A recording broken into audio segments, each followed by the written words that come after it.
Good morning, good afternoon, good evening, guys. Kevin sir back from Personal Tutor, Standard 8th History Playlist आप लोग देख रहे हैं. Chapter 9 है. Topic is a march to Dandi, the march to Dandi. अगर आप लोग figure 12 यहाँ देख रहे हैं तो आपको दिखेगा 6 अप्रैल 1930 को महात्मा गांधी द्वारा एक बहुत बड़ा लॉ तोड़ा गया था. महात्मा गांधी ने ब्रिटिशर्स द्वारा एक जो सॉल्ट का लॉ बनाया गया था कि नमक पे अब ब्रिटिश मोनोपोली है, उसको महात्मा गांधी ने तोड़ने का बीड़ा उठाया था. See, let us understand one thing very important. Mahatma Gandhi wanted to grill the britishers where it hit them hard. वो ब्रिटिशर्स को वहाँ पे हिट करना चाहते थे जहाँ उनको सबसे ज़्यादा चोट पहुँचे. सॉल्ट एक ऐसी चीज़ थी जो नेचुरली बनती थी. सॉल्ट एक ऐसी चीज़ थी जो रिच और पुअर दोनों क्लास के लोगों को एक्सेप्टेड थी. लेकिन हुआ ये था कि फिर ये सॉल्ट के ऊपर टैक्स क्यों, जब नेचुरल चीज़ है. भाई ऑक्सीजन हम सूंघते हैं, उस पर कोई गवर्नमेंट टैक्स लगा सकती है क्या? ये तो कौन सी बात हो जाएगी. महात्मा गांधी ने इस सॉल्ट लॉ को तोड़ने का पूरा मन बना लिया था और इन्होंने ये कहा था कि नमक एक ऐसी चीज़ है भाई जो कि एसेंशियल पार्ट है. वी नो नमक में आयोडीन भी होता है, उसके अब तो साइंटिफिक पार्ट्स भी आ गए हैं. नमक एक ऐसी चीज़ है जिसके अंदर बहुत ज़रूरी चीज़ें होती है. उसको आप लोग कैंसलेट कर रहे हैं तो what is in your mind. ये जो सॉल्ट मार्च था ना, ये एक तरीके से महात्मा गांधी का एक बहुत बड़ा वे था to go ahead and bring the rich and the poor together, all the masses together. जो डिवाइड अब होने वाला था वो नहीं. देखिए, नॉन कोऑपरेशन मूवमेंट जो इसके पहले हुआ था उसमें हमको एक, आप यहाँ बापू की सिर्फ मेंटालिटी समझिए. See, you people are in 8th standard, लेकिन ये वीडियो हो सकता है बहुत सारे लोग देख सकते हैं. Just understand the mentality and vitality of Mahatma Gandhi's brain power. He knew non cooperation movement को लोगों ने ऐसा इंटरप्रेट करा था, a divide between rich and poor. Salt Satyagraha को रिच एंड पुअर का डिवाइड था ही नहीं. Salt Satyagraha was something that even the rich would be appeasing with and the poor were already agreeing with it. नमक पे tax लगा के रखा है आपने, तो गरीब के घर में ही खाना बनता है, उसमें नमक डलता है. अमीर के घर में भी खाना बनता है, नमक डलता है. तो आप अब इस चीज़ के ऊपर अमीर और गरीब लड़ेंगे नहीं, क्योंकि ये कॉलोनियल गवर्नमेंट ने एक लॉ बनाया है. So you are getting the point how far Mahatma Gandhi used to think. Gandhi ji और उसके फॉलोअर्स जो थे, उन्होंने 240 माइल्स की यात्रा करी साबरमती आश्रम से डांडी, एक कोस्टल टाउन था, वहाँ के कोस्ट तक, जहाँ पे महात्मा गांधी ने नेचुरल सॉल्ट को गैदर करा जो कि सी शोर पे था.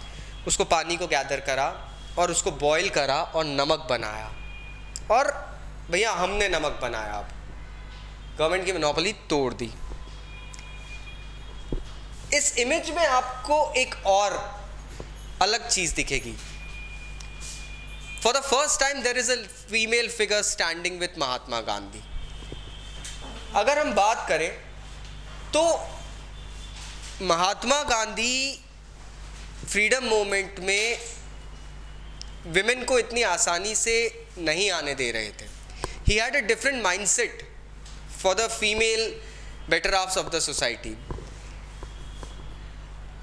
लेकिन बाद में हम देखते हैं कि सडनली अलग अलग बैकग्राउंड से women started entering the Indian society, the freedom movement. They were young, they were old, they were single, they were married, they were rural, they were urban, they were educated, they were uneducated, they were from conservative families, they were from liberal families and all sort of things. They started getting into this thing. लेकिन freedom movement में participation इतना आसान नहीं था दोस्तों. For example I show you, British officials और Indian nationalist ये चीज़ जानते थे कि विमेन के आने के बाद में ये जो हमारा फ्रीडम मूवमेंट है ये कई बाउंड्स बढ़ गया था, क्योंकि विमेन का फ्रीडम मूवमेंट में पार्टिसिपेट करना या होना उनको घर से बाहर आने का एक मौका दे रहा था, जो कि इंडियन सोसाइटी में आज तक नहीं हुआ था। आप इस मूवमेंट के थ्रू विमेन को चांस दे रहे थे कि आप बाहर आ सकते हो, आप प्रोफेशनल बन सकते हो, आप एजुकेशनिस्ट बन सकते हो, आप इंडिया के गवर्नेंस में भी अपनी प्रेजेंस दिखा सकते हो। इस तरीके से होगा क्या? Simple, you are gaining equality with men. अब ऐसे पार्टिसिपेशंस विमेन के लिए क्या मायने रखते थे, ये एक विमेन ही बता पाएगी। So let us have an ideology of Ambabai, freedom fighter from Karnataka. उनकी शादी 12 साल की उम्र में हुई थी दोस्तों, एंड 16 साल की उम्र में शी वेंट विडो, वो विधवा हो गई थी। उन्होंने पूरे टाइम इस मूवमेंट में एक्टिवली पार्टिसिपेट करा था। लिकर शॉप्स को पिकेट करना, उडुपी डिस्ट्रिक्ट है साउथ में, उन शॉप्स को पिकेट करना, उनको अरेस्ट करा, उन्होंने सेंटेंस सर्व करा, उनको फिर अरेस्ट करा। ये इनका मतलब जेल आना जाना लगा रहता था। पॉलिटिकल प्रिजनर बन गई थी वो प्रिजन में अपने स्पीच देती थी, लोगों को चरखा चलाना सिखाती थी और प्रभात फेरी ऑर्गेनाइज करती थी। अंबाबाई कहती थी कि ये मेरी लाइफ के सबसे हैप्पीएस्ट डे थे, जब मैंने अपनी लाइफ का एक पर्पस देखा और एक कमिटमेंट मैं फॉलो करने लगी। लेकिन एक चीज़ है, विमेन को इतनी आसानी से इंडियन सोसाइटी में फ्रीडम मूवमेंट में एंट्री नहीं मिली थी। इनिशियल डेज में तो महात्मा गांधी साहब भी विमेन की entry into the freedom movement के खिलाफ थे। It was actually Sarojini Naidu जो प्रेसिडेंट बनी थी इंडियन नेशनल कांग्रेस की 1925 में। Sarojini Naidu, this is a figure 13 that shows Sarojini Naidu with Mahatma Gandhi in Paris. Sarojini Naidu had to go ahead and convince, Sarojini Naidu ने महात्मा गांधी को बहुत कन्विंस करा था कि आप विमेन को भी इस मूवमेंट में पार्टिसिपेट करने दीजिए। और हुआ क्या? पेजेंट्स, ट्राइबल्स और normal urban cities, rural areas की विमेन लार्ज नंबर्स में पार्टिसिपेट करने लगी। एक बिजनेस फेडरेशन था जिसने एक पैम्पलेट इस सॉल्ट इशू पे छाप दिया था। गवर्नमेंट ने अब ये देखा कि भैया ये इवेंट फिर से बढ़ रहा है, इसको भी कर्ब करने की ज़रूरत है, और बहुत ज़्यादा ब्रूटल सप्रेशंस किए गए थे। सॉल्ट सत्याग्रह में गवर्नमेंट ने सच में त्योरें चढ़ा ली थी। They were like really brutal this time.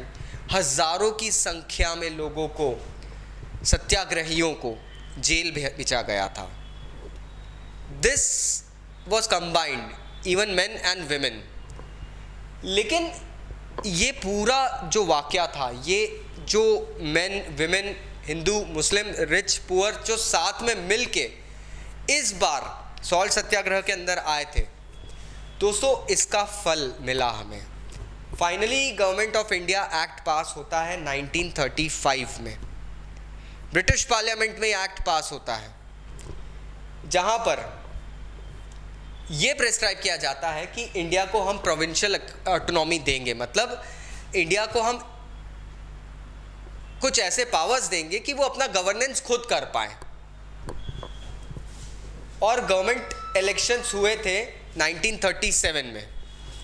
1937 में इलेक्शंस हुए and government suddenly went ahead और उन्होंने प्रोविंशियल लेजिस्लेचर के इलेक्शंस में पार्टिसिपेट करा, जिसमें कांग्रेस ने 11 में से 7 प्रोविंसेस में जीत हासिल करी थी। मतलब ये हमें समझ में आ गया था कि कांग्रेस की पकड़ अब इंडिया में थी। लोगों का वाकया अब कांग्रेस से था। पीपल हैड स्टार्टेड, लोग तकल्लुफ़ करने लग गए थे कांग्रेस के साथ में। सितंबर 1939 में 2 साल हो गए थे कांग्रेस अपने प्रोविंसेस में रूल कर रही थी। सेकेंड वर्ल्ड वॉर होता है। सेकेंड वर्ल्ड वॉर में कांग्रेस को पता है कि हिटलर जापान के थ्रू कहीं इंडिया नहीं आ जाए। तो कांग्रेस लीडर्स ने ब्रिटिशर्स को वॉर सपोर्ट में पूरी हेल्प करने की बात कही थी, that we will help you, लेकिन उसके बदले they were demanding that India should be granted independence. आपकी हम मदद करेंगे लेकिन उसके बदले में आपको हमें आज़ादी देना होगी। ब्रिटिशर्स ने इस डिमांड को माना नहीं। कांग्रेस के लीडर्स ने प्रोविंसेस से रिज़ाइन कर दिया, प्रोटेस्ट था, सरकार गिरा दी। सो ये चीज़ थोड़ा सा अलग हो गई थी। एक्सेप्ट अगर हम देखें तो आपको सोर्स 5 में एक एक्सेप्ट मिलेगा, वीर लखन नायक वॉज हैंग्ड। अब मैं ये सत्याग्रहियों के ऊपर जो एट्रॉसिटीज़ हुई थी उसके तरफ जा रहा। बाजी मोहम्मद प्रेसिडेंट थे नबरंगपुर कांग्रेस उड़ीसा के, अभी जो ओडिशा है, 1930 में उन्होंने एक रिपोर्ट दी थी ऑन अगस्त 25, 1942। ये वो पीरियड है जब क्विट इंडिया मूवमेंट ज़ोर शोर से चल रहा था दोस्तों। और आपको पता चलेगा कि ब्रिटिशर्स किस तरीके से सत्याग्रहियों पे और इंडियन रेवोल्यूशनरीज को ट्रीट कर रहे थे। 19 people died on the spot in police firing at Paparandi in Nabarangpur. अब पुलिस फायरिंग में 19 लोग ऑन स्पॉट मर गए। We are talking about 19 lives. Many died there after from their wounds. और उसके बाद काफ़ी लोग जो जख्मी हुए थे वो भी मरे। ओवर 300 वर इंजर्ड। 300 लोग घायल हुए थे। मोर देन 1000 वर जेल्ड इन कोरटपुर डिस्ट्रिक्ट। 1000 से ज़्यादा लोगों को कोरटपुर डिस्ट्रिक्ट में जेल में डाला गया था। सेवरल वर शॉट और एग्जीक्यूटेड। और उनमें से बहुत सारों को तो या तो फांसी दे दी थी या तो गोली मार दी गई थी। Veer Lakhan Nayak, a legendary tribal leader, was hanged. Veer Lakhan Nayak के बारे में बाजी कहते हैं उसको ये गम नहीं था कि मैं मर रहा हूं, मुझे फांसी मिल रही है। उसको गम ये था कि मैं इंडिया को आज़ाद होते हुए नहीं देख पा रहा हूं। ही न्यू दैट इज एफर्ट्स। ये जो जितने भी सत्याग्रही थे, जितने भी फ्रीडम फाइटर्स थे, नरम दल हो गरम दल हो, everybody had one dream, to see a free country, a free nation. So वो they were not agitated by these things, but they were agitated by the thought कि हम किसी तरीके से ये चीज़ हासिल नहीं कर पा रहे हैं। बाजी Mohammad mobilized 20,000 people to join the national struggle. He offered satyagraha many times over. He participated in protests against the Second World War and in Quit India movement and served long jail terms. अभी हम बाजी मोहम्मद की बात कर रहे हैं। बाजी मोहम्मद ये थे नबरंगपुर कांग्रेस के प्रेसिडेंट। इन्होंने लगभग 20,000 सत्याग्रहियों की एक पूरी टीम तैयार करके रखी थी जो हमेशा आंदोलन के लिए रेडी रहते थे। सत्याग्रही थे इसलिए अहिंसा इसमें बहुत इंपॉर्टेंट रोल प्ले करती है। Mobilising 20,000 people to just stand in front of the fires, the bullets that are about to reach you, ये बहुत बड़ी बात होती है। बाजी मोहम्मद उनमें से एक पर्सन थे। सो वी नो नाउ कि बाजी मोहम्मद एक पर्सन है जिसको उनके बारे में भी पता है जो उनके सत्याग्रहियों के बीच में थे और जिन्हें ब्रिटिश गवर्नमेंट एग्जीक्यूट कर रही थी। So I hope now you got the crux. फिर भी अगर कोई डाउट्स है तो नीचे कमेंट बॉक्स में कमेंट ज़रूर करना। Thank you very much, take care, bye bye.